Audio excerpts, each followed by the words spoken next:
Fala galera, vamos começar aqui mais um Pode Falar com Otto Bahia, hoje com a presença do meu grande amigo Luciano, secretário do Seclima, e com Rafael, o idealizador e presidente da Sankofa, né? Essa instituição que tem um projeto também maravilhoso. Hoje estamos aqui, minha gente, para poder falar um pouquinho sobre sustentabilidade, para que nós possamos também interagir com essa questão climática que o mundo está vivendo. É um tema que precisa ser debatido, é um tema que nós precisamos passar não só para a atual geração, mas para as outras gerações futuras, para que nós possamos manter o planeta Terra. O Luciano aqui, vou pedir também para o Luciano depois não, agora, Luciano, passar um pouquinho sua experiência, passar um pouquinho essa função sua, essa secretaria embrionária e essa secretaria percursora no país. Acho que é a primeira secretaria do clima do Brasil, quiçá do mundo, que você possa passar um pouquinho da sua experiência, dos seus anseios como secretário. Você é uma pessoa que eu tenho uma admiração e um carinho muito especial, que sempre, desde o início do governo, desde o início da gestão, nós temos trocado bastante parceria, e é um cara que nós estamos juntos aí para muito tempo. E a vascaíno, que é melhor. Ah, não faça comigo não. Pior que eu não sou vascaíno não, cara. Você falou foi de verdade, aí no final deu mole. Tá certo. Feliz pelo convite de estar aqui como a única empresa de engenharia periférica do país, né, onde nosso objetivo é ser a primeira empresa a causar impacto social, econômico e ambiental.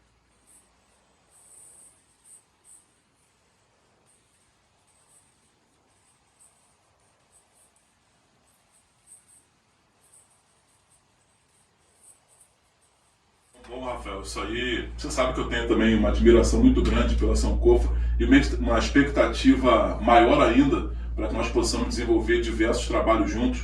Mas vamos tocando aqui, vamos conversando. Eu acho que o Luciano poderia falar um pouquinho do seu trabalho, da sua experiência, para nós irmos interagindo aqui e passar um pouquinho, ver o que você possa nos ensinar um pouquinho sobre sustentabilidade, ODS, essas questões que você domina com o pé nas costas. Maravilha, Otto. Muito obrigado pelo convite, da gente estar aqui conversando com o seu público, né? É um prazer também estar aqui junto com o Rafael Ribeiro, né, essa fera aqui nas comunidades, fazendo uma função fundamental, que é a transição energética em áreas de vulnerabilidade. E isso é muito importante, porque a gente tem que, de fato, focar nas pessoas mais vulneráveis, né? Então, quando a gente fala de mudanças climáticas, todos nós estamos passando por ela, porém, as pessoas mais vulneráveis estão sentindo 15 vezes mais. O último relatório do painel intergovernamental sobre mudanças climáticas, o IPCC, mostrou isso de forma muito clara, né?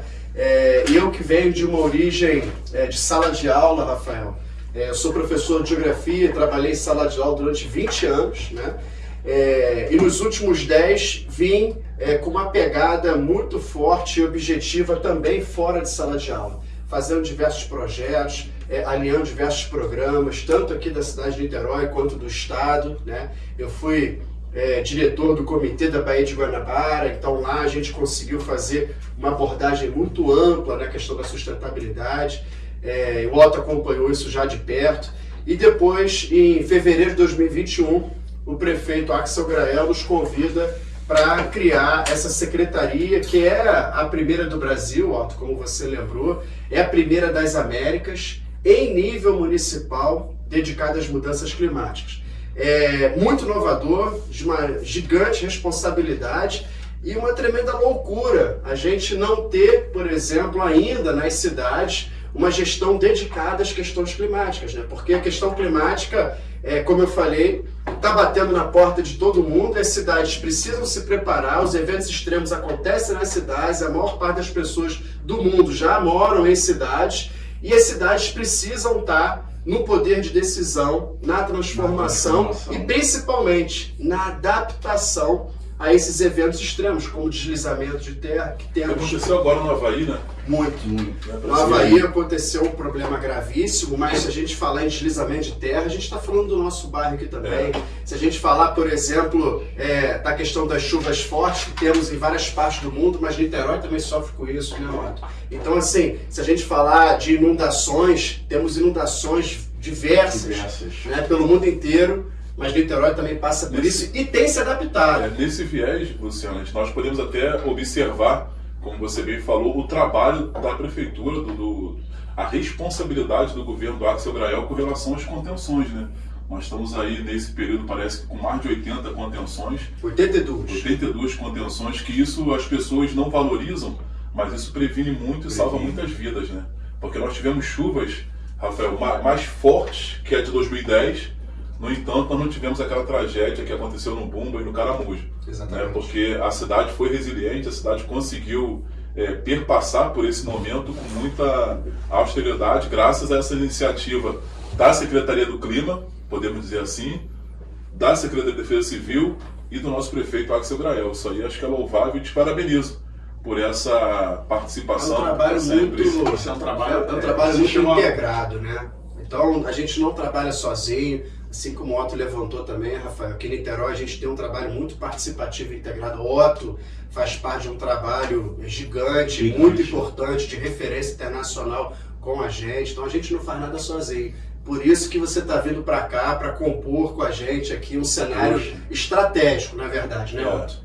Pô, fico muito feliz por estar aqui sentado nessa mesa. Eu tenho acompanhado o trabalho de vocês em Niterói, né? Falo até com o pessoal, falei, ó, o pessoal de Niterói está fazendo um trabalho perfeito. Acho que a gente tem muita coisa para poder desenhar junto, né? Fazer junto. Você falou de vulnerabilidade, né? Eu peguei muita coisa na vulnerabilidade do meu povo lá, né? Das minhas capacitações. Na verdade, é uma vulnerabilidade que precisa de oportunidade, né? Quando eu falo isso para você, você veio com esse tema da vulnerabilidade, a gente começou a capacitação sobre eficiência energética lá no Complexo da Coruja na pandemia. Na pandemia. E só para você ter ideia, a gente fez uma chamada de Instagram, né? Um post. A gente foi 700 inscritos em 3 dias. Olha isso. Rafael, o trabalho de vocês lá começou como lá na Coruja? Como é que surgiu essa ideia? Como que vocês fizeram? E qual é o objetivo finalístico lá da Sankofa? O objetivo da Sankofa, como eu falei no início aqui, né, é ser uma empresa de gerar impacto. A gente é muito focado nos impactos que a gente quer deixar, né? No legado que a gente quer deixar, na construção de capacitar pessoas, abrir porta, dar oportunidade e colocar ela no mercado de trabalho. A energia solar hoje no Brasil, eu acredito, né? A gente acredita que é a mola propulsora para um país melhor. Então a Sankofa ela surgiu justamente por isso, até porque a camisa é verde, amarela e verde justamente por isso. A gente acredita que vai deixar esse legado de um país melhor. A passagem da energia solar, ela vai contribuir para um país. Então a gente falou, ó, vamos para dentro das comunidades, vamos levar o nosso trabalho, vamos capacitar, vamos dar oportunidade para essa galera, vamos aproximar, né, fazer com que elas tenham essa possibilidade de chegar, de estar próximo. E é muito interessante, Luciano, que a gente, quando começou a capacitação, eu sou enfermeiro de formação e sou técnico em radiologia, eu não sou da área de engenharia, né? E eu fiquei muito nessa função do social, né, que eu tenho esse lado social, esse lado comunitário, esse lado da articulação. Então eu fiz todo esse corre que a gente se preocupa muito aonde a gente vai entrar, com quem a gente vai fazer, isso é real, isso vai acontecer, quais são os impactos que vão ser gerados. É essa função que eu faço dentro da Sankofa. E aí, o Luciano, só para você ter ideia, a gente conseguiu na primeira turma, na primeira chamada, a gente conseguiu capacitar, foi de 700 pessoas que Não 700 pessoas, de 700 pessoas que se inscreveram. A gente não tinha condição de atender essa demanda, né? Bacana, 700 pessoas se inscreveram, né? 700 pessoas se inscreveram. Demanda boa, hein? E uma chamada de 2 dias, tá? Pô. A gente conseguiu fazer essa chamada em 2 dias. Muita gente postando ali na comunidade, ficou uma fila enorme, assim, até a padaria, e depois a gente não conseguiu atender essas 700 pessoas. Foi uma loucura, porque a gente não esperava isso. O que a gente vai fazer? O foco do primeiro projeto foi capacitá-los para poder fazer a transformação de energia solar, é isso? O foco era para capacitar, para botar ele no mercado de trabalho, porque existe já uma demanda no mercado, né, uma falha no mercado, não tem profissionais para atender a demanda do setor. Então, Um setor específico de energia de solar. energia solar. Então a gente nasce com esse viés, né? Porque os outros sócios do quadro societário, eles são engenheiro e estão na prática do mercado. E eles não têm mão de obra qualificada. Então entrou cada um com esse pedacinho, eu falei, não, vamos fazer isso, vamos trazer para dentro das comunidades, vamos capacitar, porque vai dar bom. E aí quando você entra, é torneiro mecânico, é eletricista, o cara que sobe no telhado para limpar uma telha, esse cara, ele serve para alguma coisa. Então a gente tem esse cuidado, Dá oportunidade. de dar oportunidade, de ficar acompanhando aquela pessoa ali até o final. Ele não serve para instalar módulo, ele não serve para fazer parte elétrica. Para que a gente pode usar ele? É o meio que a gente vem... Você gera oportunidade e acessos, né? Oportunidade e É uma acesso. coisa que a gente bate muito, né? A questão da oportunidade e acesso. Não adianta você só dar oportunidade, tem que dar acesso da pessoa poder se desenvolver, poder evoluir. Luciano, como que você, só mudando um pouquinho mais dentro desse mesmo viés, como que foi o impacto da pandemia no meio ambiente? Falar de pandemia e questão climática foi uma coisa muito interessante, porque a gente começou a nossa secretaria, inclusive, né, na pandemia, em 21, né, em fevereiro de 21, muitos ainda trabalhando de forma remota, né, e a gente percebeu, por exemplo, que estava ali a economia começando em 21, tentando dar os primeiros nortes, né, mas muita gente sem saber, muitos investidores internacionais, nacionais, não entendendo muito como a economia ia girar, mas em especial aqui em Niterói, a gente conseguiu, né, Otto, fazer um trabalho de base muito importante, em especial para toda a população, mas em especial para os mais vulneráveis. Então, a gente na pandemia, a gente conseguiu, por exemplo, ofertar uma bolsa dando uma assistência de R$500 para as famílias que estavam no cadastro único do governo federal. A gente distribuiu cestas básicas, a gente distribuiu kit de limpeza, máscara, vocês distribuíram muito, né? As regionais foram fundamentais. Oi? A sanitização das ruas. A sanitização das ruas, exatamente. E Niterói... Assim, eu também vejo que a pandemia em si, ela fez um freio de arrumação na sociedade e também na ordem climática, porque o mundo parou. Então, você conseguia ver algumas imagens que você não tinha antes. Alguns rios começaram a ressurgir, a ficar limpo. E aí, quando nós voltamos... Tava tudo muito doido, né? Quando nós voltamos pós-pandemia, aí nós, seres humanos, nós começamos a destruir novamente e fazer com que a sociedade, o mundo começasse mais uma vez ter esses impactos negativos que são a poluição, né? A questão do monóxido de carbono, toda essa questão. E a gente aproveitou esse momento, né? E começamos a desenvolver as políticas que a gente acredita, né, Otto?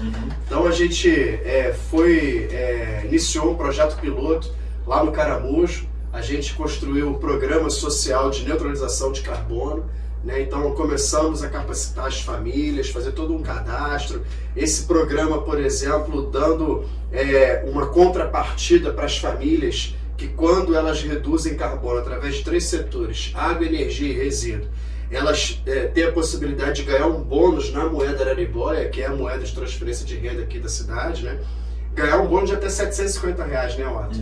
Então isso é uma coisa assim, muito importante para a gente, porque a gente gera uma economia circular, uma economia local, uma economia de qualidade e de baixo carbono. E foi um projeto audacioso, né?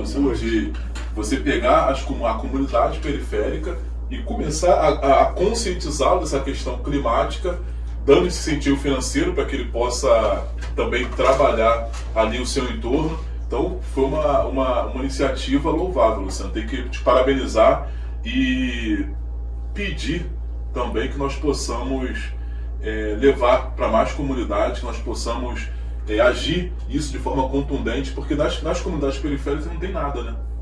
Você tem aí, por exemplo, no Caramujo, você tem agora um aterro sanitário, mas que em tempos outroras aquilo era um lixão. E sabe que o lixão ele faz uma contaminação no lençol freático muito grande. Mas desculpa, rapidinho, o lixão que você fala é esse do... Morro do Céu. Ah, tá. Mas agora não é mais lixão, agora é um aterro sanitário controlado, né?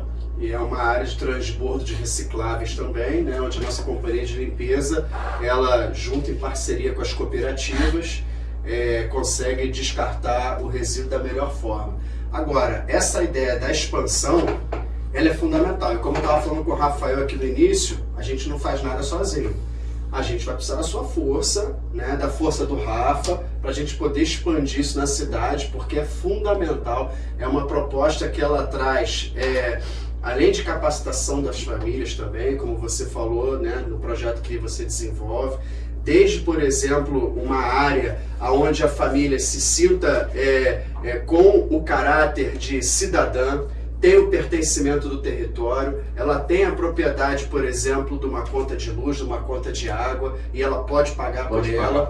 Isso que é importante. E isso a gente quer desenvolver para as nossas todas comunidades da cidade de Niterói. Luciano, eu estou viajando, ou você acha possível nós fazermos da cidade de Niterói e desse seu projeto um case? Como? Eu sonho um dia em poder olhar para as comunidades e ver cada telhado daquele com uma... Qual o nome que eu vou placa solar? Com uma placa solar. E a partir daí você ter várias ilhas dentro das... Ilhas, podemos... Estou chutando aqui. Ilhas periféricas de capacitação de energia solar que pode até, não sei, posso estar falando besteira, gerar recursos para essas comunidades que seria transformado em benefícios para eles. Eu acho que assim... Benefício que você fala para os moradores. Para os próprios moradores. Assim, posso estar viajando, Luciano, mas acho que essa sua iniciativa, acho que esse seu projeto, porque sonhar é o que nos resta, né? A gente tem que sonhar, porque você sonhando você consegue... Mas o sonho tem que se tornar realidade. Um sonho... A gente tem que realizar junto. O sonho, se for o sonho que causa impactos reais na vida das pessoas, eu tô dentro. Então, mas eu acho assim, estou falando uma besteira? Não. Eu acho que se nós pudermos aí convencer também o prefeito e o secretário executivo para que compre essa ideia de nós espalharmos placas solares nas comunidades periféricas, primeiro que vai ser um impacto positivo, e você melhor que ninguém vai saber metrificar quanto vai ser de redução de carbono, né? Haja vista que o projeto é carbono zero, então nós vamos reduzir o impacto disso na população, e vai ser assim, você imagina um bairro como Caramujo cheio de placas de capacitação de energia solar, ou então uma Vila Ipiranga, o Morro do Estado, que já tem aquela frente toda virada para o norte, né, o Morro do Estado, então seria um potencial... As fazendas solares, né? Fazendas solares, eu estava falando ilha, você já veio com o termo técnico, né, fazendas solares. A questão da energia, Otto, é verdade, porque a gente que conhece comunidade, né, a gente sabe quais são as dificuldades, por exemplo, para aquele morador ter energia dentro da casa dele, né? Às vezes ele até quer se formalizar e não consegue. E não consegue. Né? E não consegue. Mas essa iniciativa que o Otto está falando, a gente consegue... É uma forma educativa, né? A gente consegue educar o público. Educação ali da eficiência energética para ele, o passo a passo, e depois esse morador tem um projeto desenvolvido para a casa dele. Eu não sei quanto que é hoje um consumo de uma casa na periferia, mas existem estudos que a gente pode buscar para poder executar esse projeto. Esse morador que o filho fez o curso, ou o pai ou o padrasto, ser capacitado por nós, né, da Sankofa, e ele ter oportunidade, através do projeto de vocês, de estar fazendo essas instalações na própria comunidade dele, gerando essa economia circular, esses impactos, pô, isso é um projeto para viabilizar aí o mundial, a referência mundial. Luciano, você acha, eu não sei, como eu disse, eu sou leigo nessa questão, mas se nós, né, somente a sua secretaria, a sua pasta conseguir colocar isso nas comunidades, você, em tese, vai estar evitando o furto de energia elétrica, correto? Ou seja, vai acabar os gastos nas comunidades, e aí você vai ter as comunidades fornecendo, alimentando o sistema, né, com energia, e com isso, qual é a grande dificuldade das comunidades periféricas? Ventou, acabou a luz. Acabou a luz. E a empresa, a concessionária responsável por isso, ela não gosta efetivamente de adentrar as comunidades. Isso. Então você tem hoje regiões, tanto na nossa cidade, que fica aí 14 horas, 24 horas, 48 horas sem iluminação. Porque eles alegam que o pessoal não paga, então também não tem a obrigatoriedade de ir lá e fazer isso. E fazer um serviço eficaz, e não fazem mesmo. E é difícil a relação com a concessionária, que eu não quero nem aqui expor o nome, que eu acho que eles não são dignos disso. porque o serviço que eles ofertam para os moradores de periferia é muito ruim.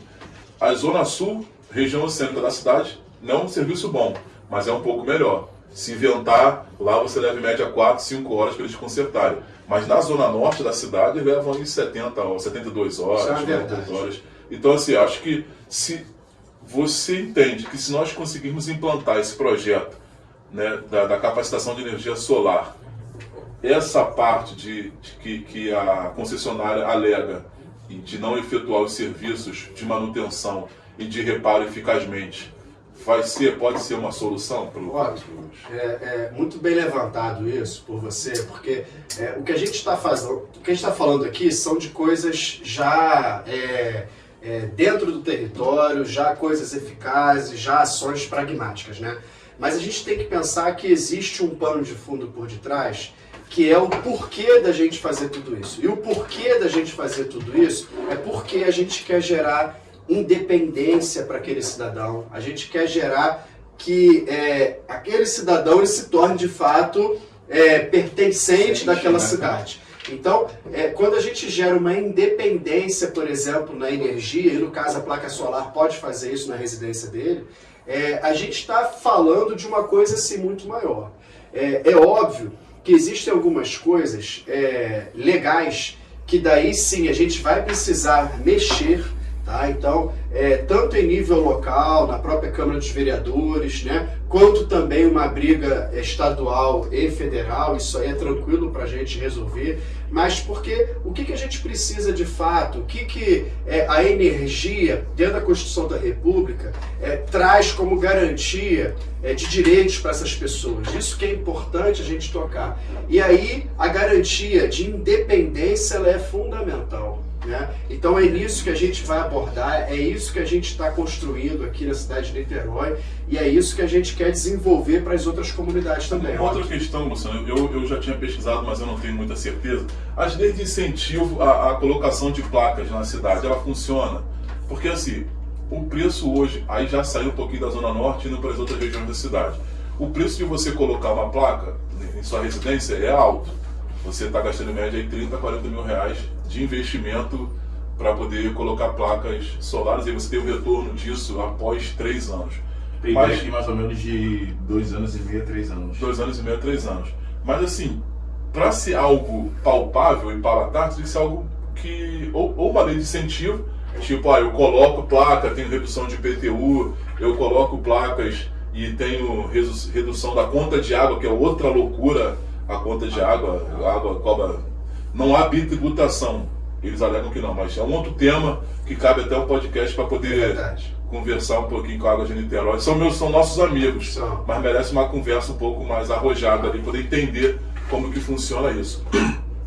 No entanto, se nós tivermos uma legislação propícia, uma legislação que possa subsidiar, talvez, o incentivo da colocação de placas solares em toda a região, todo o município, você não acha que seria uma grande ação de sustentabilidade, que nós teríamos um impacto social e um impacto no meio ambiente muito interessante? Sim. Se nós conseguirmos mensurar isso, qual seria o quanto nós deixaríamos de emitir gás carbônico com essa ação? Isso. A gente tem 2 frentes aí, Otto, verdade, bem levantado. A gente tem 2 frentes nessa questão. A primeira, por exemplo, que hoje a energia consumida, tá, por nós é uma energia que a gente chama de energia mista. Ou seja, parte dela, grande parte dela até, ela é renovável, tá, no Brasil. Mas existe aí um percentual de 15 a 20% de combustíveis fósseis. Tá? Não é o grande problema brasileiro a redução, por exemplo, a mitigação dos gases de efeito estufa, estou falando de governo federal, no que diz respeito à energia, porque a nossa energia, para vocês terem uma noção, 60% a 65% é hidrelétrica, então já teve o impacto de carbono quando tiveram as cheias das bacias, né? Hoje não tem mais. A gente tem aí uma grande quantidade de biomassa, perto de 10%, a gente tem a eólica chegando a 12%, a gente tem a solar chegando a 4,5% já no Brasil, né? Então é uma coisa assim muito interessante. Então é óbvio que a gente vai poder garantir, a partir da instalação das placas solares 100% de neutralização de carbono no que diz respeito à energia. Esse é o primeiro ponto. O segundo ponto que a gente tem que levantar, por exemplo, e destacar, é a questão, por exemplo, de como fazer isso. Porque esse piloto que a gente está construindo no Caramujo, que está sendo um desafio, né? É um aprendizado, a gente está ali em loco, é o primeiro programa do mundo. Prefeito Axel, é verdade, prefeito Axel, quando teve agora na COP27 no Egito e apresentou esse projeto, todo mundo ficou assim, caramba, que projeto muito legal, né? Não é uma coisa assim que a gente está levando com super facilidade, porque é muito inovador. E complexo, né? Muito complexo, mas a gente está fazendo com muito carinho e muito afinco esse projeto. E aí a gente tem que entender, por exemplo, que o poder público ele tem certas limitações legais, né? Então a gente vai poder, por exemplo, beneficiar as famílias que estão incorporadas nesse programa, mas todos têm direito. Então é um programa, né, Otto, que a gente está fazendo para toda a sociedade. É um programa social de neutralização de carbono. E o programa social, ele não tem, por exemplo, uma hierarquia, nesse primeiro momento tem, econômica, obviamente, mas a gente não quer que, por exemplo, só aquela população de baixa renda participe. A gente quer que toda a cidade participe. Então, nesse quesito, a gente consegue trazer mais independência de energia para todos, e aí automaticamente a gente consegue avançar no que você está falando. Então, Luciano, nós consegue ver que essas regiões periféricas, né, eles são os que mais sofrem com os impactos da degradação do meio ambiente. Sim. E aí quando você começa, e aí é você mesmo, você que teve essa ideia, você que foi à mente, a tomar iniciativas para poder reduzir o carbono dessa região, fazer plantios nessa região, que eu acho que é de fundamental importância, aí depois a gente vai entrar nesse mérito. A prefeitura fazendo também as suas questões de obras de contenção, e nós precisamos muito de saneamento básico nas periferias, temos até fazendo, mas independentemente disso, quando entra essa questão de chuvas, de inundações ou de grandes ventos, sei lá, a população que mais sofre são as populações periféricas. Sim. O que nós podemos, além dessa medida que você já tem feito, o que nós podemos fazer para tentar contornar isso, para poder minimizar, se é assim, ações mitigatórias que nós podemos fazer para reduzir esse impacto? Igual eu vejo que, por exemplo, o aterro sanitário. O aterro sanitário, em sua essência, que tem lá hoje no Caramujo, né, nós precisamos que haja uma ação mitigatória no raio pelo menos de 1 quilômetro. Nem que seja a isenção de IPTU para os imóveis no entorno, no raio de 1 quilômetro, eu acho que seria justo. Que é uma forma também de você, né, você tá aí, você mora perto do aterro, ninguém quer morar perto de um aterro sanitário, como ninguém quer morar perto de um cemitério, você desvaloriza aquele imóvel. Então são questões que eu acho que dá para a gente começar a ir ponderando e questionando. Mas qual medida você acha que nós podemos fazer para mitigar essa ação drástica que, com o aumento da temperatura da Terra, sofrem, né, as comunidades periféricas? O que você acha que nós podemos fazer já de antemão, além desse seu projeto que já está sendo louvável? Maravilha. Otto, na verdade, não existe uma medida, e sim diversas medidas, diversas frentes de trabalho, né? Então a gente desenvolve, por exemplo, um programa social, que esse eu acabei de comentar. A gente também desenvolve um programa muito robusto de educação climática, né? Então nas escolas do município, exatamente. Em todas as escolas do município? Isso, estamos avançando em todas as escolas do município com um programa, né? Inclusive a gente está indo agora nesse segundo semestre para a Câmara dos Vereadores para poder fazer as audiências públicas e que esse programa ele entre dentro da política pública de educação na cidade de Niterói. Porque o que acontece, Otto? A gente está passando por um grande momento. Você sabe que lá no Parque Esportivo tem educação ambiental para as crianças, né? Sim. Nós já damos aula de educação ambiental, porque e até para a conversa nossa que nós vimos a necessidade de nós fazermos que as crianças, que são o futuro, né? Que elas possam ver a importância do meio ambiente. Isso. Nós estamos aqui de passagem, mas tem que deixar um legado. E aí acho que isso aí você está deixando bem. É, Desculpa te interromper. Não, isso é fundamental você lembrar mesmo disso, porque a gente está passando por um momento de transição cultural. E nesse momento, né, onde você lembrou, por exemplo, a questão da Covid, que agora a gente está retomando aquela rotina de desgastar cada vez mais a natureza, né? Essa transição cultural, ela necessita passar pelo instrumento de educação. Se você não tiver educação atrelada em todas essas frentes, a gente não consegue realizar de fato o que a gente busca. Porque uma coisa são projetos pontuais, né, Otto? Uma coisa é a gente poder fazer um trabalho aqui, outro ali e ficar feliz.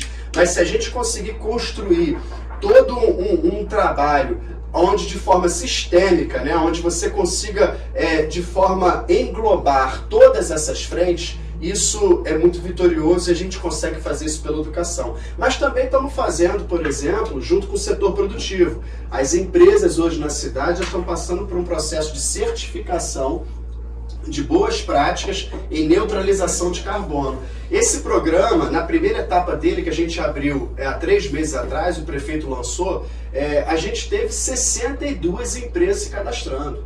Isso foi incrível na cidade de Niterói, né? E aí essas 62 empresas, desde microempresas até grandes empresas na cidade, estão passando por esse processo de certificação, que também o objetivo é sensibilizar toda essa economia. Ou seja, as empresas estão percebendo que os clientes estão ficando cada vez mais qualificados na área ambiental e climática, estão buscando informações se aquele produto é sustentável, se aquele produto respeita o meio ambiente. Então, as empresas estão se adequando para essa nova proposta de um consumidor cada vez mais exigente, né? Além disso, a gente faz também uma parceria muito forte e efetiva com as universidades, né? Desde a questão da educação climática, passando também para o cunho de embasamento técnico, científico e acadêmico nas ações. Então, a gente está envolvendo, Otto, toda a sociedade, todos os atores, toda a cadeia produtiva, com um único objetivo: a gente fazer a transição o mais rápido possível para a gente proteger vidas na cidade de Niterói. Isso é muito bom. E aí, Rafael, é bom de fazer uma conversa com o professor, né, que ele é bem didático e vai nos explicando e nos demonstrando o caminho. Parabéns, paulatinamente, de forma que todo mundo que esteja nos ouvindo vai conseguir ouvir e entender. Parabéns, Luciano. Uma coisa que eu sempre não questiono, mas acho que seria importante, e aí eu tenho certeza que em 2025, breve, você vai estar na Câmara dos Vereadores, vai poder fazer, se Deus quiser, vamos estar junto, fazer essa proposta. Eu acho que a cidade de Niterói tem pancho para que todas as obras vindouras sejam obras sustentáveis. Sim. E aí é de fundamental importância a Secretaria do Clima, né, em parceria com sei lá qual secretaria que vai fazer a obra, mas assim, vai fazer a obra X, chama o Luciano. Sim. Luciano, olha esse projeto básico aqui, esse termo de referência, o que você acha? O que nós podemos nos adequar aqui à sustentabilidade? Igual foi feito no Cafubá, né? Aquele posto de saúde que é um posto de saúde sustentável. Eu acho que sim, eu não tenho essa métrica, não sei quanto isso encarece numa obra, mas acho que é uma questão que nós podemos começar a pensar, né? Se toda obra tiver renovação, a parte da água, captação de águas, captação de energia. É muito interessante você levantar isso. A gente foi procurado por uma empresa no Expo Favela, agora na... Rapidinho, depois eu queria perguntar sobre a Expo Favela, mas você já adentra esse meio aí. Não, a gente foi procurado por uma empresa no Expo Favela, a procura justamente do que o Otto falou, né? Eles perguntaram se a gente conseguia ceder o serviço para eles de canteiro sustentável. Né? A gente não tem canteiro de obra sustentável, a gente não tem essa expertise ainda, mas a gente estamos buscando profissionais. Acho que é uma tendência, né? É uma tendência. Uma tendência, assim, e tendência é o seguinte, é o norte que vai ser tomado. E aí os primeiros, né, os percussores, é que vão dizer a ordem como que aquilo vai chegar lá. Então assim, se já tem uma empresa com esse olhar, essa aí que vai puxar, que vai ser o fio condutor. Então assim, acho que nós... Não, é uma empresa, na verdade é uma multinacional, né? Foi um achado lá até exaltar aqui no Expo Favela. Essa empresa ela atua até lá dentro do Jardim Gramacho, né? Eles fazem contenção de barreira,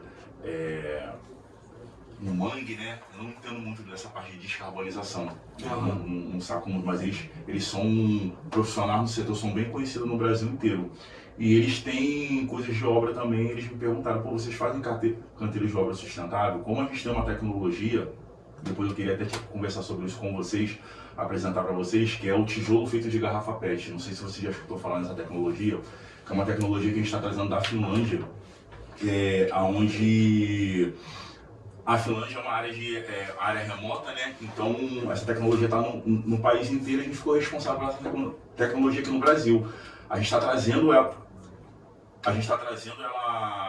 para cá, porque a gente acredita que a gente está trabalhando com os dois problemas crônicos do Brasil, né? Que é o lixo plástico e a habitação. Então existe uma demanda muito grande no Brasil de déficit de habitação. Muito. No Brasil inteiro, e a gente acredita nessa tecnologia. E essa empresa já procurou a gente e a gente já está conversando com o dono dessa patente de fazer esses canteiros de obra justamente com esses tijolos. É o que eu falei da tendência. Isso é uma tendência. E aí os percussores é que vão dar o norte, que vão ser o fio condutor dessa demanda. Então assim, parabéns. Né? Que, claro que não é uma coisa para agora, né? É uma coisa bem pro futuro. A gente está iniciando já. Exatamente. Não é uma coisa pro futuro, não. É uma coisa já para está agora. acontecendo. Eu acho que até o final de 2024, no primeiro semestre de 2024, essa tecnologia já está no Brasil.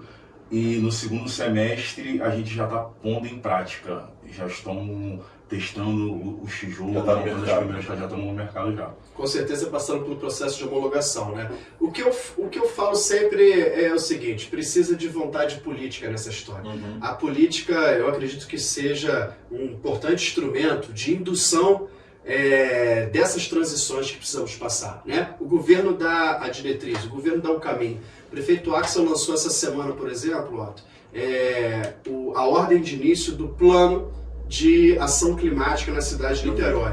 Então, vai ser durante um ano um estudo muito robusto para construir um plano que pouquíssimas capitais, inclusive, possuem, e Niterói, que não é a capital, já iniciou esse processo. E a partir desse plano, então, a gente vai construir de uma forma muito mais sólida as políticas públicas, não ligadas diretamente, elas estão todas ligadas a clima, obviamente, mas a gente não está falando de mudanças climáticas de uma forma pontual. A gente, quando fala de mudanças climáticas, a gente tem a temática da mobilidade, a gente tem a temática da energia, a gente tem a temática da saúde, por exemplo, né? A gente tem a temática da educação, a gente tem a temática da defesa civil, ou seja, são diversas frentes que a cidade se incorpora para discutir, e a mudança climática ela precisa estar ali de frente, né? Então, quando você levanta, por exemplo, um material novo, aonde a gente precisa dar uma solução para o plástico nesse mundo, né? Precisa dar, né? E nessa solução do plástico, por exemplo, se a gente conseguir atrelar ela a uma carência habitacional, que no nosso país é muito grande, né? Até porque o plástico fica, parece que 500 anos, né? Para ser degradado. Para ser degradado. É isso aí. Se você conseguir transformar isso em imóveis e em bens... E o plástico é um reciclado que não é muito utilizado, por exemplo, para reciclagem no Brasil, porque ele é muito barato. Exatamente. Né? Então, por exemplo, o alumínio hoje a gente já conseguiu chegar a 100% de reciclagem, porque ele é caro no Brasil. 100%, muito legal, né? Agora o plástico não, né? Outros metais sim, né? A gente consegue uma reciclagem um pouco maior por conta dessa questão da economia. Aí, o que não tiver, por exemplo, aonde o mercado, onde a economia não achar interessante uma demanda econômica para essa questão da reciclagem, aí cabe o poder público, aí cabe a iniciativa de prefeituras, de estado, governo federal, de tomar a frente, incentivar e fazer a transformação, né? Seria interessante, imagina, uma fábrica de uma prefeitura de tijolos recebendo as garrafas PET. Futurístico isso, né? Acho que isso aí é uma coisa... Inviável. Inviável. Mas, Rafael, me fala um pouquinho da sua experiência aí na Expo Favela. Como é que foi lá? Ah, rapaz, a Expo Favela... Tava lá te visitando. A Expo Favela, essa oportunidade, essa sacada, né? Do Celso Thaís, da Elaine lá, do Quack, do pessoal da presidência, de montar esse evento para ajudar empreendedores periféricos, né? A gente está falando de impactos de grande escala e de você estar ali mexendo com vários tipos de talento, de profissionais o dia inteiro, né? Pegando o filho. O case do sucesso da Sankufa é o Expo Favela, cara. Uma experiência incrível. A gente está indo para a terceira edição. Agora, nessa última edição, a gente está entre os 10 colocados, Luciano, como uma empresa que gera realmente impacto social, econômico, ambiental. Eles reconhecem a gente assim. E vamos participar lá em São Paulo da final. Que bom, Então, parabéns. Dar um prêmio, mas não só o prêmio, né? Mas as portas que se abrem. Na Expo Favela, eu estive lá visitando, estive até lá com você. O que eu senti, né, o público participando ativamente, mas teve bastante empresários, pessoas com poder aquisitivos para poder incentivar. Porque eu conversei com vários expositores, né, diversos expositores. Tinham projetos muito legais. Né, conversei com o Felício, aqui da Pondaria, com um projeto dele de um aplicativo para associações de moradores, algo muito interessante, mas que falta capital para poder desenvolver o aplicativo. Então, assim, teve bastante pessoas com condições de incentivar, de ajudar realmente o empreendedor, né? O empreendedor final. Alguém que pudesse colocar recurso. Então, isso vai de... Em São Paulo... Ficou emocionado. Em São Paulo, a gente é mais fervoroso essa conexão, né, do empresariado e buscar algo que ele queira investir no negócio. Agora, aqui no Rio de Janeiro foi muito novo. Cada estado, né, eles estão aprimorando, testando cada estado como é esse aquecimento dessa união do empreendedor do asfalto com o investidor, do investidor do asfalto com o empreendedor de favela. Eu senti isso. Não te respondi ainda não, tá? Tá, então eu não te respondi. Então, para mim, como empresa de engenharia, foi muito boa, foi muito bom, porque tinha um set lá que trabalhava com um tipo de eficiência energética diferente. Então, para mim foi excelente, cara. Eu não tenho o que reclamar. Mas para outros empreendedores, como roupa, aplicativos tanto de mototáxi quanto de muita coisa do mesmo, assim. A oportunidade já está ali. Isso não vai só do expositor, vai de quem está gerindo também o negócio, né? Mas para mim foi excelente. Eu fiz bons negócios na Expo Favela. Mas de forma individual, desculpa eu te cortar aqui, mas de forma individual, Rafael, não é fácil para esses empreendedores periféricos entrar no circuito, né, Otto? É isso que eu ia entrar. Porque assim, o que eu senti? Tenho a vontade, tenho o produto, e aí não sei se é na cidade do Rio de Janeiro, mas eu senti o público com capital meio reticente. Que aí talvez seja porque é a origem de quem estava expondo. Isso é um paradigma que nós temos que quebrar. Ou nós nos ajudarmos. Eu tento fazer esse trabalho lá, tá? Eu faço esse corre aí que você está falando, eu faço esse corre real. Eu ajudo empreendedores de favela assim, cara, fazendo um negócio sem dinheiro. O que eu posso fazer pelaquela pessoa ali? Tem dois meninos de São Paulo que eu ajudei. Peguei marca de roupa, eu tenho uma marca de roupa também. Eu peguei a roupa deles, eu não tô. Faz um monte de coisa, né? Faço um monte de coisa. Sou uma correria. Sou uma correria real, uma correria real. Peguei a roupa do cara e falei assim, cheguei pro meu amigo, pra estilista, falei, bota lá no tardezinho, que eu quero que a roupa do menino apareça. Um gesto simples. Ele vai ganhar escala, vai ficar conhecido? Vai, mas ele não tem a estrutura para receber essa demanda. E aí tem que ter um cara que vai pegar a mão dele ali e ensinar o passo a passo, que é o mais difícil. Mas eu estou em busca dessa construção, tá? Eu acho que tem que ser, eu comecei a fazer uma rede. Né? Por exemplo, quando eu vi lá o aplicativo, e aí o que eu falei pro Felício? Felício, nós temos na minha estrutura alguém que desenvolva software. Vamos unir as pontas. Eu não posso te dar dinheiro, mas eu posso te ofertar alguém que consiga fazer isso. Mas o ideal, que aí você vê quando tem alguns eventos classe A, eles se ajudam, né? Tá sempre cheio de alguém que vai botar dinheiro. Sabe o que eu percebo? Eu percebo muito o seguinte, Rafael. Eu acho que nessa loucura que a gente está vivendo, né, de adaptar as cidades aos eventos extremos, né, essas coisas que eu tenho tocado mais de frente, assim, o que eu percebo? Que não adianta. Lembra daquela propaganda que o Detran, quando você ligava pro Detran antigamente, ficava horas esperando alguém te atender e ficava uma musiquinha que eu decorei na época e tenho ela na minha cabeça até hoje, que eu já tive até pesadelo com ela, mas também uma pessoa falando assim, dengue, o problema é de todos. Acho que se vocês ligaram pro Detran, dengue, o problema é de todos. Não, o problema não é meu. Enquanto sociedade. O problema é do Estado. Mas eu posso ajudar? Então eu acho que é isso, Otto. Eu acho que assim, nessa questão, por exemplo, do empreendedorismo periférico, né? É óbvio que a iniciativa individual daquela pessoa vai ser importante, mas ela não pode se achar, nem deve se achar que ela está sozinha nesse mar. Ela precisa, por exemplo, de outras responsabilidades solidárias àquela questão. Então tem o papel do governo para ajudar essa proposta, tem o papel das instituições de classe para ajudar na proposta, tem o papel da associação de moradores e da própria família daquela pessoa. Então assim, entendeu o que eu estou falando? A gente precisa, por quê? Porque a gente caminha hoje para uma temática muito específica de justiça climática, né? Que antigamente se falava muito de justiça ambiental e a justiça climática ela passou por um processo agora um pouco mais amplo nessa discussão.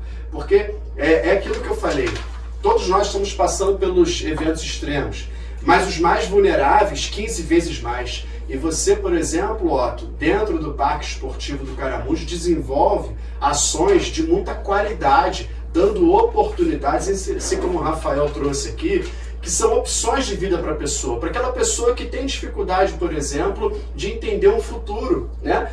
Principalmente criança, adolescente, que é muito imediatista, né? E aí o que acontece? E se for pobre, é pior ainda, porque não tem uma base que vai poder... O cara, não, pô, vamos estudar, vamos para a universidade, que eu estou bancando aqui teu ônibus, estou bancando teu Uber, estou bancando tua comida. Tem gente que não consegue ter isso, né? Então a gente tem que atacar de frente a questão da justiça climática e por isso que a gente tem desenvolvido importantes projetos, né, Otto? E eu queria que você me falasse um pouco sobre isso, porque eu sei que você tem um trabalho magnífico nesse setor. Então, a justiça climática, que outrora eu chamava de racismo ambiental, é onde nós podemos perceber a estrutura social falando bem alto. E aí, quando eu falo estrutura social, é quando você olha para os bairros periféricos e vê os puxadinhos.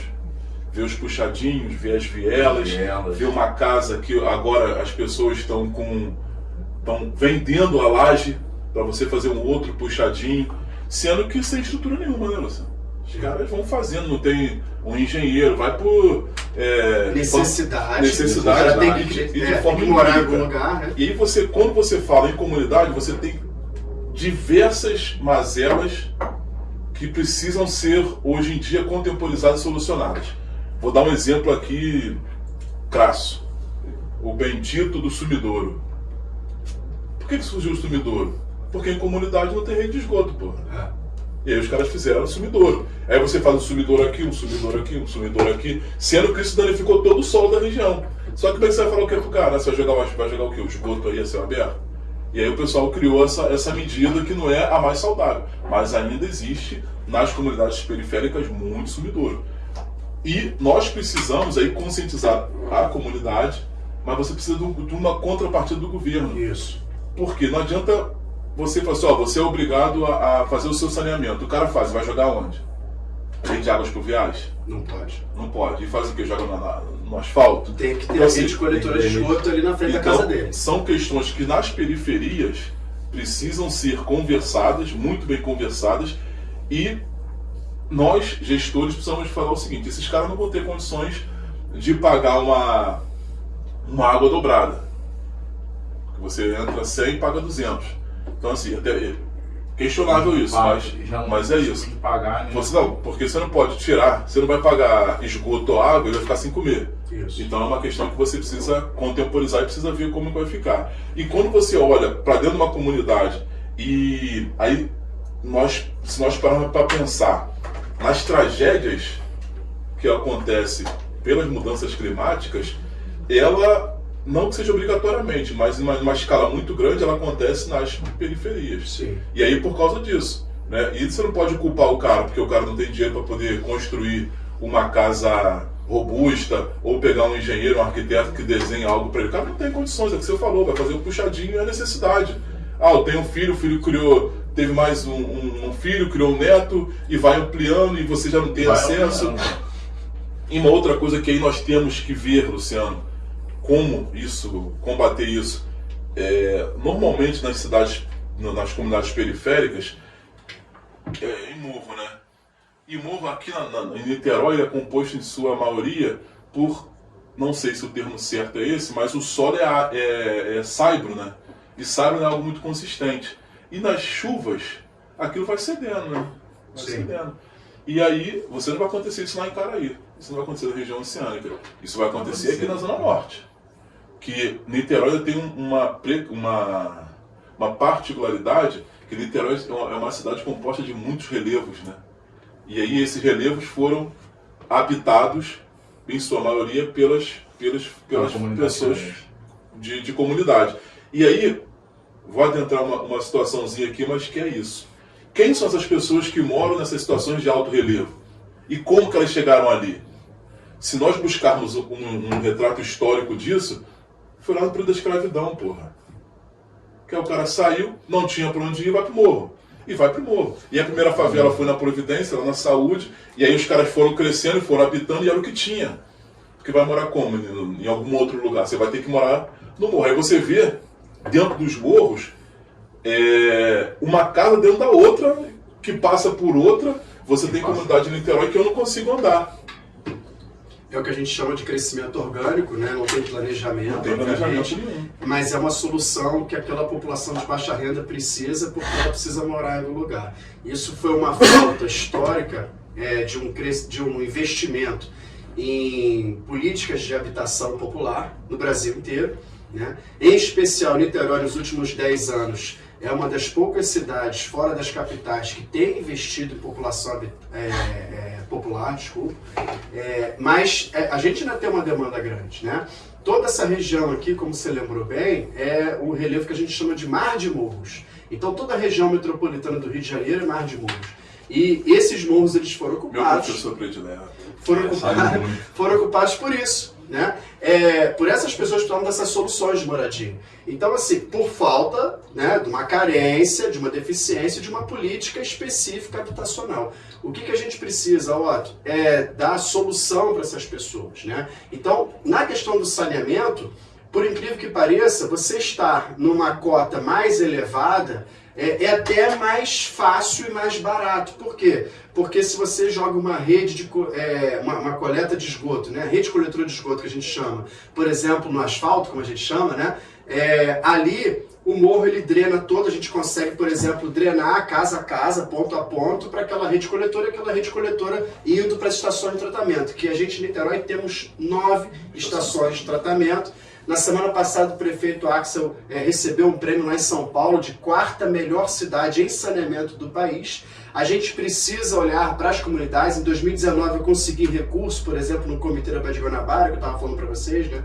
Na época que eu era diretor, a gente conseguiu trazer aqui mais de R$1 milhão para sanear 2 comunidades lá na região oceânica. Isso foi feito. Então, é aquilo, vontade política, iniciativa, a gente precisa fazer. O que a gente precisa, Otto, é colocar pessoas de fato que queiram realizar, né, queiram fazer uma política diferente na nossa cidade, para que a gente consiga construir possibilidades, para que a gente reduza as desigualdades sociais, que esse que é o ponto alto, eu acho, no Brasil, né? A gente dá oportunidade para quem mais precisa e a gente fazer com isso um ambiente urbano muito mais saudável, não só na questão social e econômica, mas também ambiental e climática. E aí, Luciano, também, não complementando, mas agregando a sua fala, nós podemos dizer que o Niterói sai da vanguarda quando ele começa a fazer essas ações, como nós falamos anteriormente, de contenções. Sim. Porque isso salva muitas vidas. Então, assim, você tem todas essas medidas, mais as contenções. Então, o governo, o prefeito Axel, está de parabéns por essas medidas que ele tem feito. E Niterói, e são obras que normalmente o político não gosta de fazer, né? Porque ela não aparece muito. E ó, já foi mais de 650 milhões de reais, sabia? Em contenção de obras nos últimos 10 anos. 650 milhões de reais. Não, e acho que eu sempre falo com o Axel que nós precisamos fazer a conta seguinte: quantas vidas foram salvas com essas contenções? Porque se nós estivéssemos no padrão de 2010, até de 2008 a 2012, como que isso teria causado de tragédia nas comunidades? Fora as contenções, tem todo o desdobramento que ele fez, foram feitos com as ruas, né? Porque teve diversas drenagens, né? Exatamente, porque tiveram diversas Niterói ruas. enchia muito mais no passado do que hoje. Hoje tem cheio, obviamente, porque Niterói tem a cota altimétrica igual ao mar. Peraí. Fala de novo aí, palavra bonita. Niterói tem a cota altimétrica. Fala aí, Rafa. Cota altimétrica. A gente está no mesmo nível do mar, né? Nosso podcast também é cultura, pô. Cota altimétrica. A gente está no mesmo nível do mar, né? Então o que acontece? Quando Sabia você dessa, tem... O que é cota altimétrica? O cara é arquiteto, é diferente. Nunca ouvi falar disso. E aí o que acontece? Quando você tem chuva forte, essa água ela tem que ir para algum lugar, de modo geral para o oceano, no nosso caso aqui. Mas o que acontece? A gente está no mesmo nível do mar, então o escoamento dessa água ele é lento, né? Mas o lento hoje está durando 40 minutos, 1 hora no máximo. Né? Antigamente durava 2, 3 dias, região oceânica do dia. A drenagem de Niterói está igual a drenagem de São Januário, perfeita. Ai meu Deus. Não tá igual a drenagem do Maracanã. Se ninguém estiver acompanhando o Campeonato Brasileiro, vai acreditar em você. A drenagem do Maracanã. Mas você falou um outro ponto importante, Luciano, que eu fico vendo aí pela rua, né, nas conversas, a vontade política. E vontade política, minha gente, não pode ser através de copo de cerveja, de garrafa de uísque, de sacanagem, de bate-papo de ser vergonhice. O cara tem que ter compromisso. Chegar, por exemplo, em véspera de eleição, distribuindo saco de cimento, cesta básica, dizendo que vai fazer acontecer. Essa política coronelista, né? Exatamente. Porque a gente estava falando do racismo ambiental aqui, do controle do social, por exemplo, através do voto. Isso, além de ser crime, é feio demais. Feio. Né? E as pessoas têm que olhar igual você, pô. Tá trabalhando, tá lutando, tá correndo atrás. Você também, então, você também. Isso. Mas não aquelas pessoas que chegam com fórmula mágica. Trouxe fórmula mágica, tem a sacanagem aí. Pode ter certeza, não existe almoço grátis. Se chegou aqui te dando 100, 200, 300 reais, vai te dar uma sacanagem na frente, porque não tem compromisso. E aí você faz algumas perguntas, porque não menosprezando ninguém, né? Acho que não é isso.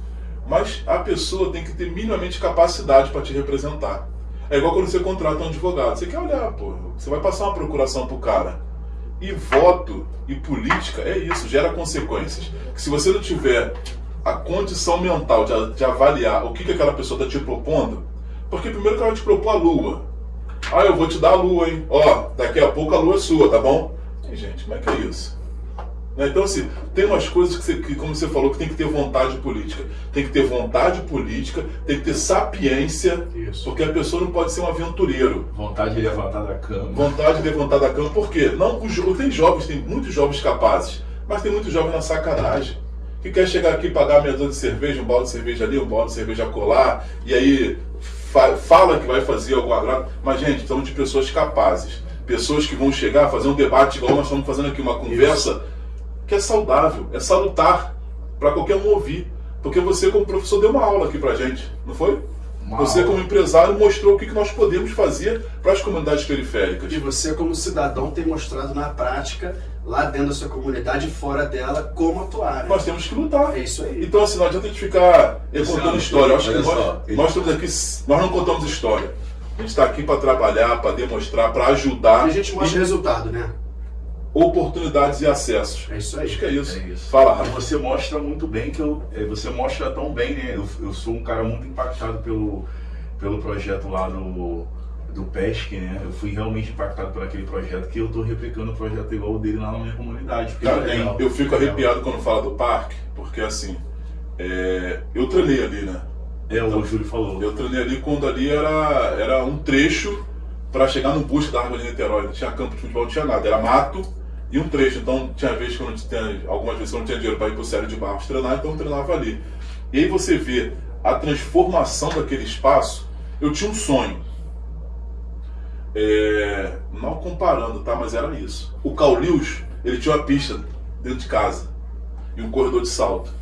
Aí mostra a idade do cara quando ele chama um Caulius, atleta desse década de 90. Final de década de 90, campeão olímpico de Seul.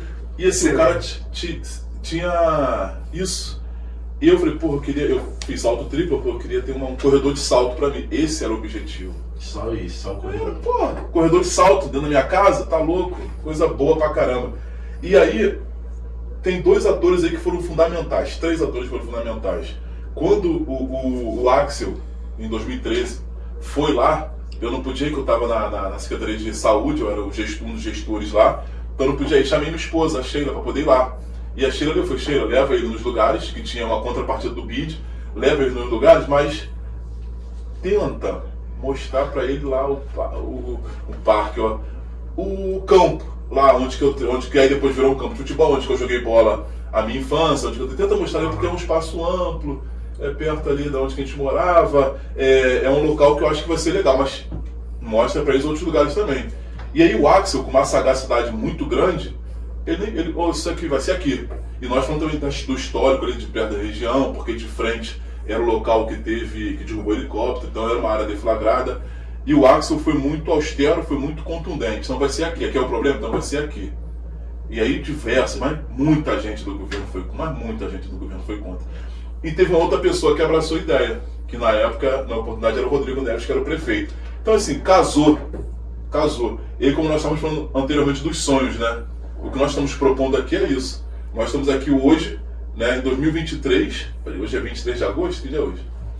Hoje é 23 de agosto de 2023. Estamos falando de diversos sonhos, mas são sonhos em comum. Sim. E que palavra, o universo capta essas energias. E que em algum momento esses nossos sonhos, esses nossos anseios vão se tornar realidade.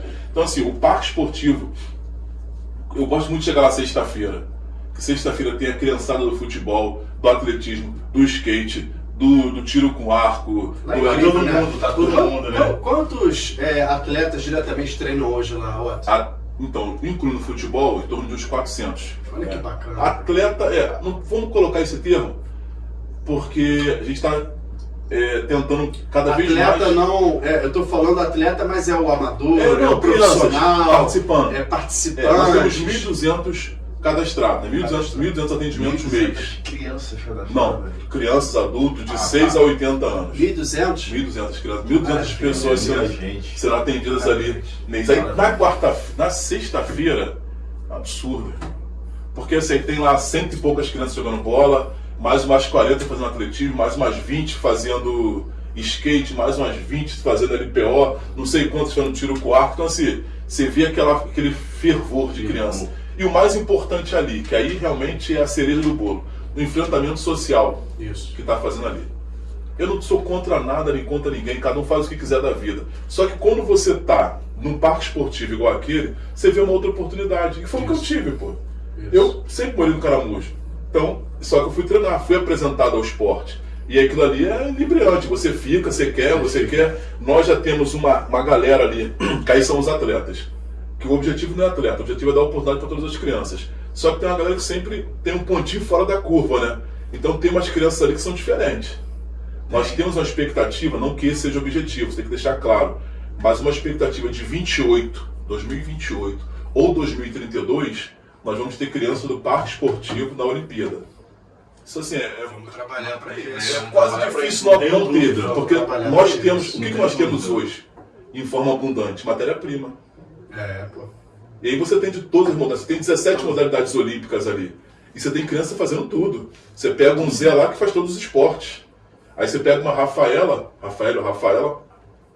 que ela foi segundo lugar no Sub-18, no 400 metros, com 14 anos. Olha isso. Deixa eu te fazer uma pergunta rapidinho, só ratificando. Quem é da que vende bala lá? Eu vi que tinha uma atleta que vendia bala. Lidiane, isso é um problema, tá? Que nós vamos conseguir solucionar, porque é um problema. Nós temos muitas expectativas, Luciano, ali. Só que o nosso projeto, ele visa a base, né? Ele não é um projeto para alto rendimento. Mas nós estamos buscando recursos para suplantar isso. E aí, quando eu falei dos atletas, você começou a peneirar, vem todo mundo. E sempre tem aquele pontinho fora da curva. O pontinho fora da curva, ele vai se tornar um atleta. E vai competir. Competição gera gasto, gera despesa. Só que a nossa estrutura não é para isso. Então aí começam a surgir esses pequenos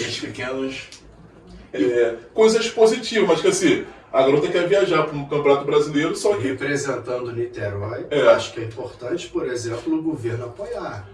Né? Então a gente tem que criar algumas estruturas, Otto, de forma legal, transformar isso em lei, sabe? Porque a gente tem muito atleta que pode ter uma base familiar, um patrocínio e tudo mais, e conseguir levar o nome da cidade, mas a grande maioria dos atletas não tem. Né? E a gente sabe que o esporte ele gera essa transformação social que a gente busca nas crianças. Nós temos hoje nós temos dois probleminhas que nós estamos procurando sanear. Hoje nós damos um lanche para as crianças, mas aí tem um outro desafio. Quando você começa a treinar, você aumenta seu déficit calórico. Aumentando seu déficit calórico significa aumentou sua fome, sua necessidade de comer. Só que, como é que eu vou falar para o cara comer mais? Então, assim, nossa proposta hoje é de tentar futuramente fornecermos café da manhã e almoço. E o lanche a gente já o fornece, mas café da manhã, almoço, de repente um lanche da tarde, que aí nós vamos avançar. E essa questão, como o Luciano falou, a gente está conversando com a Secretaria de Esporte, né, para ver o que a gente consegue fazer de parceria, porque nós temos uma infinidade de atletas potenciais, mas, por exemplo, acho que a Lidiane ela ia para Bahia, uma coisa dessa, para competir o Campeonato Brasileiro. E a Lidiane é um potencial. Pô, a Lidiane ela tem uma tendência a ser medalhista aí. Eu quero muito te ajudar, futuramente poder ajudar você como empresa, né? Devido à atitude da Sankofa, devido a essa atitude, várias empresas igual a minha, a gente está com esse projeto. A gente está com esse projeto de educativo das empresas, né? De crescer com esse propósito de ajudar uma criança, ajudar um esporte. Responsabilidade social, né? Exatamente. E esse projeto, através da sua ideia, eu estou implantando isso na minha comunidade. Então hoje eu estou dentro de um ecossistema de 8 empresas, a menor é a minha, aonde eu estou desenvolvendo o que eu aprendi com você. Excelente, excelente. Aprendendo é um aprendizado constante. Mas queria aqui já ir encaminhar para o nosso encerramento. E aí queria, Luciano, passar a palavra para você, para ser das suas considerações finais sobre tudo isso que nós falamos aqui e de forma bem rápida expor um pouquinho também dos seus projetos políticos, dos seus anseios, que eu acho que é de fundamental importância nesse momento nós deixarmos claro quem nós somos. Perfeito, Otto. Para mim foi muito legal esse bate-papo aqui, porque falar de mudanças climáticas, a gente está falando de aspectos sociais, aspectos econômicos acima de tudo, né? Porque muita gente atrela a área ambiental, mas quando a gente fala de mudanças climáticas, a gente está protegendo vidas, né? Salvando vidas. E isso para nós é o que é mais importante, né? Em especial o nosso foco dentro do governo, a partir da orientação do prefeito Axel Grael, é o foco nos mais vulneráveis. Então a gente tem feito esse trabalho muito bom em parceria com você, então isso me orgulha muito a gente estar junto nessa proposta, né? E falando dessa proposta, eu acho que a gente tem ainda uma possibilidade gigante de crescimento, porque a Secretaria do Clima ela tem apenas 2 anos e meio.